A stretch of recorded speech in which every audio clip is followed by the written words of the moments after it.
کہ اس میں کوئی کافر نہیں رہ سکتا، اور اس پہ اسلم کی صحیح حدیث بھی ہیں، اس پہ قرآن کا حکم بھی ہے، تو کوئی ڈینائی نہیں کر سکتا. ہماری امت کا کنسنسس رہا ہے اس کے اوپر. اب آج جو ہے کوئی کہانی ڈال کے جو مرضی کرتا ہے، پھر ہم اس کو ایکسیپٹ کیسے کریں؟ اور جو ان کا سوال کا جو دوسرا حصہ تھا مدثر بھائی جنید کے، وہ یہ تھا کہ ضروری ہے کہ جو اختلافی چیزوں کی اجازت دینے والوں کا انکار کرنا چاہیے، مطلب کہ ایسے علماء کے جو کہ اختلافات اختلاف ہم اس وقت قبول کریں گے جب ایسا اختلاف اسلاف میں موجود ہو، ہمارے خلفاء راشدین میں موجود ہو، صحابہ کرام میں موجود ہو، تو ٹھیک ہے، ہم گنجائش رکھ سکتے ہیں.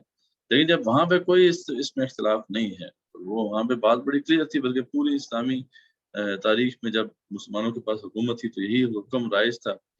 تو اب ہم کہاں سے پھر اس بات کو ایکسیپٹ کر لیں؟ اگر آج کوئی سو کالڈ اسکالر جو ہے وہ اس طرح کی کوئی انٹرپریٹیشن پیش کرتا ہے، تو قرآن مجید کوئی من پسند تشریحات کا تو وہ نہیں ہے نا، مطلب محتاج. تو یہ تو قرآن کی تشریح ہے، جو قرآن کے اندر بھی بالکل واضح ہے، احادیث میں بالکل واضح ہے کہ جلد عرب جو ہے اس کے اندر دو دین کا بھی جمع نہیں ہو سکتے. ٹھیک ہے، وہاں دین اسلام ہی ایک دین رہے گا. اور یہ بات اتنی ٹوکی ٹھکی ہے، اس پہ اتنا کلیئر جو ہے جمع رہا ہے. لیکن آج انفارچونیٹ ہے معاملہ کہ ہم جو ہے ایک ایسے مقام پہ کھڑے ہیں کہ جہاں پہ مغروب ہیں، اور ہمارے جو اسکالرز ہیں وہ اس طرح کی انٹرپریٹیشن پیش کر کے اس کی پوری جو اصل اس حکم کی امپورٹنس ہے اس کو ظاہر کرنے کی کوشش کر رہے ہیں، تو وہ غلط ہے. جب کیونکہ اس کے ساتھ سوال مدثر یہ اٹھتا ہے کہ اب جیسے اختلافی چیزوں کی بات ہو رہی، تو ہم جہاں پر جو اختلافی چیزوں کی بات کر رہے ہیں ان کا تعلق فرائض یا پھر مطلب واجبات سے، ایسی چیزیں نہیں جو کہ مطلب جیسے ایک ٹائم تھا کہ اسپیکرز نہیں تھے یا ویڈیوز نہیں تھیں، تو اس کی وضاحت تو کر ذرا. ہاں، جہاں پہ مسئلہ فروئی معاملات کا ہے وہاں پہ تو ہمیں اوپن دل بھی کھلا رکھنا چاہیے، دماغ بھی کھلا رکھنا چاہیے. یہ مسئلہ فروئی معاملہ ہے نہیں نا، یہ تو مسئلہ دین اسلام کا مسئلہ ہے. یہ اللہ تعالیٰ کے جو ہے حرم، اللہ تعالیٰ کے گھر کی سینکٹریٹی کا مسئلہ ہے، جو اللہ تعالیٰ نے خود ڈیفائن کر دیا کہ بھئی اس کے بعد اس سال کے بعد یہ یہاں پہ نہ پھٹکے. تو پھر اس وقت جو ہے ہمیں سیریس لینا چاہیے اس کو، اور یہ کوئی ایسا مسئلہ نہیں ہے جس پہ ہم جو ہے کچھ گنجائش پیدا کر لیں. جزاک اللہ مدثر. جنید کا آگے ایک مزید سوال ہے کہ بہت سے احکامات کا تعلق مسلمانوں کے اجتماعی نظام سے ہے. اب اگر اجتماعی نظام موجود نہیں تو علماء نے بعض چیزیں کراہتاً لی ہوئی ہیں. مطلب آئی تھنک وہ جو علماء نے جو ہے وہ فتوے دیے ہوئے ہیں، تو شاید اس کے حساب سے وہ ایک زاویہ دینا چاہ رہے ہیں. ہاں، مطلب جو بھی ہے، جو بھی لاجک پیش کی جاتی ہے، ہاں مسلمان مغلوب ہیں، نہیں ہے مسلمان کے پاس اجتماعی حکومت، لیکن کم سے کم حکم تو پیش کریں آپ جو اللہ تعالیٰ نے دیا ہے، اس پہ تو نا آپ کمی بیشی کریں. تو یہ مسئلہ جو ہے وہ غلط ہے کہ اس طریقے سے جو ہے ایک جسٹیفائی کر دینا اس کو. بات حق بھی بات کرنی چاہیے جو کہ اصل ہے. باقی نہیں ہم کر سک رہے، ٹھیک ہے، وہ ایک مجبوری ہے ہماری، لیکن بات تو کریں ہم، کم سے کم اس میں تو کمی نہ کریں، ورنہ تو یہ ہے کہ ہم اللہ کے ہاں جواب دہ ہوں گے. بہت بہت شکریہ مدثر بھائی. ٹھیک ہے، پھر کا فورم اسٹل اوپن ہے، اگر کوئی کسی کے ذہن میں سوال ہے تو پوچھ لیجئے، نہیں تو پھر ہم آج کے سیشن کا اختتام کرتے ہیں. کویشچن ہو تو پھر بعد میں آف لائن بھی پوچھ سکتے ہیں. جی ٹھیک ہے مدثر بھائی، اپنے سیشن کا ہم اختتام کرتے ہیں. آپ اپنا آخری میسیج دینا چاہیں تو ضرور. بس ٹھیک ہے، انشاءاللہ نیکسٹ جو ہے ہمارا انشاءاللہ جو سیشن ہوگا وہ آخری ہوگا، اور اس میں ہم کنکلوڈ کر دیں گے سورہ توبہ کو انشاءاللہ، اور انشاءاللہ پھر یہ پارٹ 2 بھی ہمارا کمپلیٹ ہو جائے گا. کچھ کوئزز کے حوالے سے میری طرف سے کچھ ڈیلے ہے، کچھ کوئزز جو ہیں ابھی بن رہے ہیں، انشاءاللہ وہ بھی آپ کے ساتھ شیئر ہو جائیں گے. چھٹے ہفتے تک کی جو کوئز ہیں وہ تو شیئر ہو گئے. تو بس یہ ہے کہ اسائنمنٹس اپنی پوری کریں، کوئز اپنی پوری کرنے کی کوشش کریں، تاکہ جو ہے اس کی جو اسسمنٹ ہم کر سکیں انشاءاللہ. باقی تو میری طرف سے تو ٹھیک ہے، یہی بات تھی. جزاک اللہ مدثر بھائی. تو پھر ہم اپنی کلاس کا اختتام کرتے ہیں. الحمدللہ رب العالمین، الصلاۃ والسلام علی رسولہ وعلی آلہ وصحبہ اجمعین برحمتک یا